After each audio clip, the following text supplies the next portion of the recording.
Welcome to the Korean Ethnic Studies Virtual Museum. Hello, this is Dr. Kim, and I just want to say that today is like a dream come true.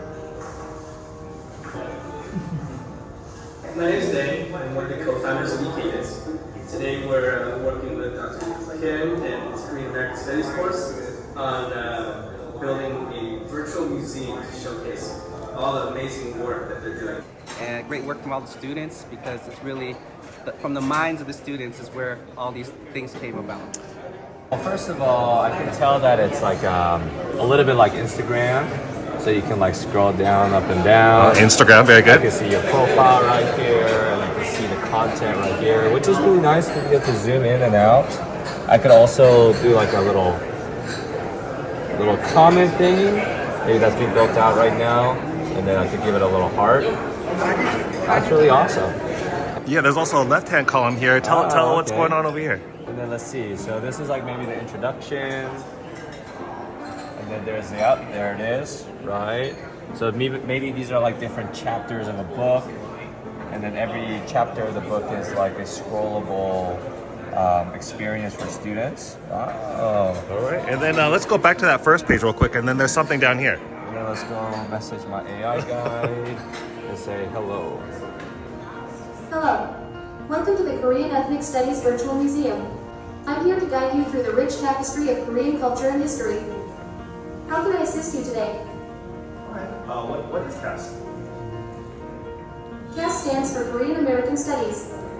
It is an academic field that focuses on the history, culture, experiences, and contributions of Korean Americans in the United States. The Korean Ethnic Studies Virtual Museum is a platform that showcases various exhibits and resources related to Korean American studies.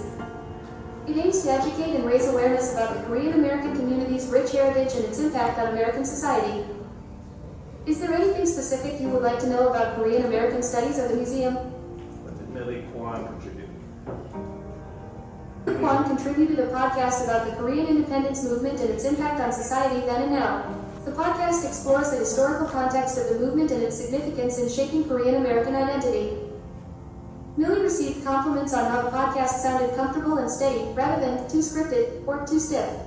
It provides a unique perspective on the resilience and determination of the Korean American community. If you're interested, I can provide you with a link to listen to the podcast. What skills did she build to do this work? To create the podcast about the Korean independence movement, Millie Kwan likely developed several skills. Here are some skills that she may have built. 1. Research skills.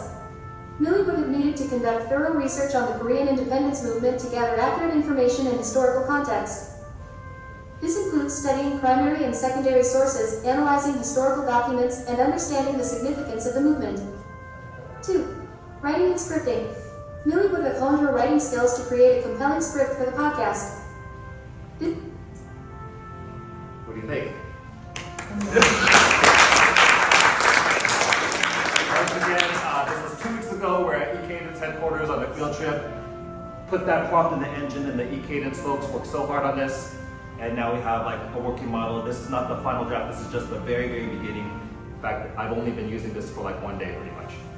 So that's where we're at. But you can see it's already very promising.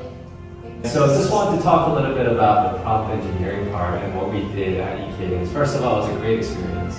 And so, the students were talking, and it required no coding. It was just a bunch of sentences that the students had to put together. And they're all talking. It's like, hey, how can we make the bots? And what kind of characteristics should it have, the qualities? And so they were brainstorming, and I just suggested something. I was like, hey, instead of you coming up with the qualities, let's just go a little meta, and let's ask the bot what kind of qualities a bot should have. And so the bot and the AI, the ChatGPT-4, and gave a list of all the qualities that a good AI bot would have. And then the students then inputted those answers, and then we said at the end, hey, now generate an AI prompt for all the things that we inputted. And then the students then were able to create this prompt that they were now able to use into the Korean Museum, and then now they have an AI bot, a docent, who can help them throughout the process. This picture right here sums up what can be done. We're sitting at a boardroom table with students, and we are collaborating. It's shared leadership, right, of what can be done and how can we create solutions together. that moment for me, and I shared it with him, and even to this day, it's like, that was a really proud moment as an educator, just, hey, I'm here with you. I might be a little older than you, but I'm gonna help guide this discussion. And students came up with the most brilliant ideas of how we can incorporate their ideas into the solution of creating this AI chatbot, and then future projects down the road of advancing the virtual museum. Me personally, I think of it as a magnifying glass. So imagine there's a sun. The sun is extremely powerful. It almost has seemingly unlimited energy. Now, what you can do to start a fire is you get a magnifying glass, and then you have to focus in that energy then to start the fire. In this analogy, the sun is the element. Super powerful, has all of these capabilities. But in order for you to now squeeze it in and use it for a specific purpose, you need prompt engineering, and that's what the students did. It's not a difficult process, you don't need coding, it's very simple. And then the students were able to use that then to create the AI bot. And so, very specific use case, and ultimately for what purpose?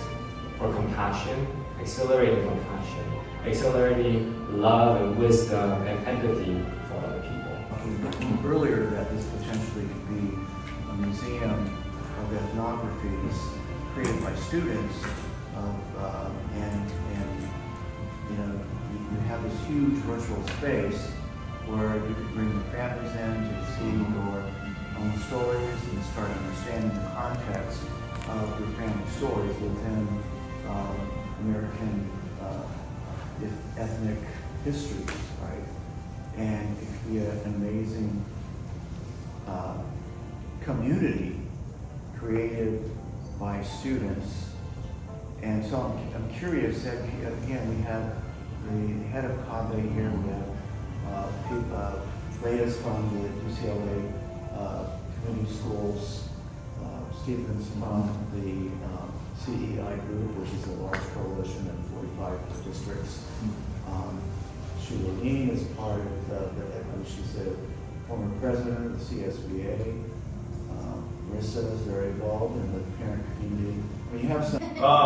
One thing I will say before I get into this is Dr. Kim he's all about the 72-hour rule. So if you are part of an experience, within 72 hours you have to do something with it so that it becomes applicable so you remember it. And that externship opportunity, that's what he did. Scott Rendell invited me as an educator the previous year on an externship. Do you remember that, Scott, the externship where you brought some educators together, and the goal of that externship was to bring Anaheim teachers to a Fortune 500 company, kind of see the way that the business works, and then to bring those practices back to the classroom. So but then I'm thinking, what if we, I benefit as a teacher, right? But what if we were to bring the students there and have them participate as prompt engineers in designing this artificial intelligence bot that would become a docent for this museum that we're creating? Well, let's watch a little bit of that journey. I'm just gonna... Amazing work that they're doing. The students that we're here with arrive and ask questions, be comfortable, and then ultimately my hope today is to see them be a part of the learning process and be engaged with the employees at EK. So I want them to feel like they are partners in the work that they're doing. I'm super excited for the Korean American stories of resilience and understanding how we can implement that, also expanding the knowledge when it comes to AI, when it comes to online learning. Learning more about entrepreneurship, one of the things that I am very passionate about is that Cadence is a company that serves a lot of people and adds a lot of value. Now, first of all, we launched our Korean American Studies, the first in the United States of America, and that was a dream in and of itself. But to be able to now, with the work that the students have done, create this virtual museum and have it powered by artificial intelligence and have our students be the prompt engineers to create this space, I mean, it's just like making history. So we're not a traditional learning management platform. At the heart, we're just technologists by heart, and we entrust the expertise to the students and the teachers and the parents. They tell us what to make, and we use our knowledge in technology and that type of industry to build the tools to help teachers do less and achieve more by individualizing curriculum for each student and where they're at as a learner.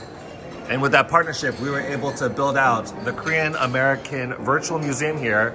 And you can see that it's also powered by an AI chatbot here as well. Well, I think it's really cool for students to be able to see what they've created on like a virtual format where anybody can access. So I think for students, it'll feel very, very cool.